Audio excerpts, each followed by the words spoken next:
Taking a look now at backup power manufacturer Generac, the shares are down this morning, a little under 2%, but the stock has been on a tear, up over 30% in the past year, and those gains are outpacing the S&P. This upside does come after experts have predicted a very active hurricane season to come here, with potential for 5 major hurricanes coming up in the summer. And joining us now to discuss, we have Generac CEO Aaron Jagdfeld. Aaron, thank you so much for being here with us this morning. So we were talking a little bit in the break about the read-through of the macro inflation picture to your stock price and to the company, of course. So I'm just curious, how much of a macro impact is there? Yeah, I think higher interest rates obviously add costs to the kinds of products that we sell. So whether you're talking about solar plus storage, or you're talking about generators, these are home improvement projects, and higher interest rates generally, make that a more expensive purchase. And what are you seeing from consumers just in terms of spending trends, whether or not they actually are holding back on some of these larger ticket purchases? Yeah, I think when it comes to a discretionary purchase, I think then, you will see some pullback there just naturally.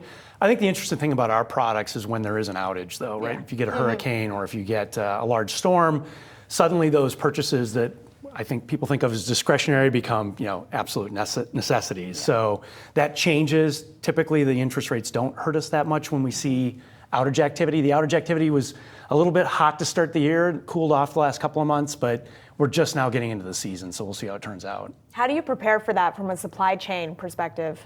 We've been doing this for a long time, so we have to basically, we have to plan as if there's going to be a season, and there generally is. So we make our plans, we produce our products, we carry a lot of inventory as a result. So if you looked at our balance sheet, you'd see that. But that's part of what we do as a company. We're ready for the events when they happen.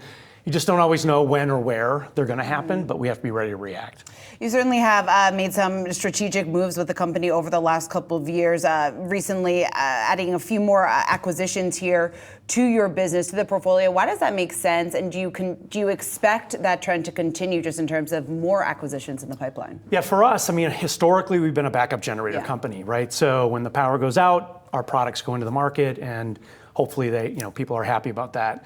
We really have thought about things on a macro basis over the last 5 to 6 years. We look at the transition that's taking place in energy, transition in the grid, right? From the old grid to the new grid, 1.0 to 2.0 or 3.0. I don't know which version of it we're on right now, but really moving into more of an energy technology space. So broadening out, not just about resiliency, but also about the cost of energy and conservation being an important element of that. So what changes have you made to your business as a result of that? So we've been broadening into areas like smart thermostats as an example, right? So it's not just about backup power, it's about all the energy in your home. EV charging, it's another really important space that, as we pick up adoption for EVs, that is going to put an enormous amount of power needs on the grid.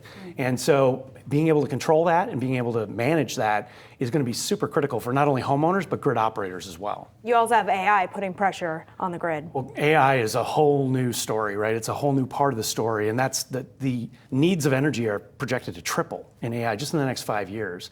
And it's basically the equivalent of adding like 40 million new households to the grid. So, it's a tremendous amount of power. And I don't think it's one of those areas that it's come on so quickly that I think grid operators and utilities are really struggling to figure out how to satisfy that demand. What does it mean more specifically for your business? Well, for us, obviously, when you see increases in demand like that, and you also have situations on the supply side, as we work to decarbonize supply side, we're retiring coal plants in favor of wind and solar, which is great, but those are intermittent sources instead of sources that can run 24/7. So grid operators really have a significant challenge ahead of them in terms of balancing supply and demand.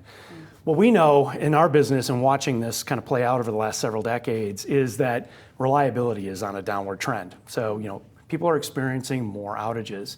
And so our core business of providing backup power with generators or batteries has really been on a tear.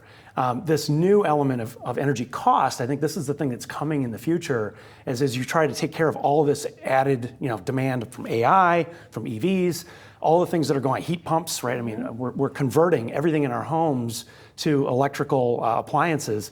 This is going to drive reliability, probably, unfortunately, for most people, are going to experience more outages, and that's only going to be good for our business. What do you anticipate if you were kind of looking at this from a policy perspective? What would be a helpful solution to that challenge? Well, I do think some of the policy things that have come into play here in the last year with the IRA, those have been helpful. I do think that it's really important that we get focused on, trying to build up the supply chains that we need, whether it be around battery supply chains or chip supply chains. These important technology supply chains are a critical element of this, but we need to do more.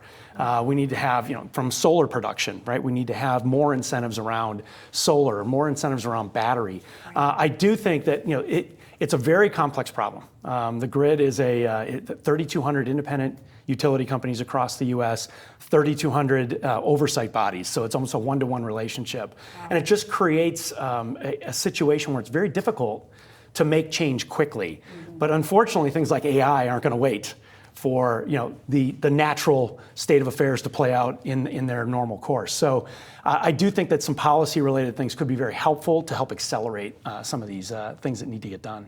Aaron Jagdfeld, we really appreciate you taking the time, especially joining us here in studio, CEO of Generac. Thanks so much, Aaron. Thank you.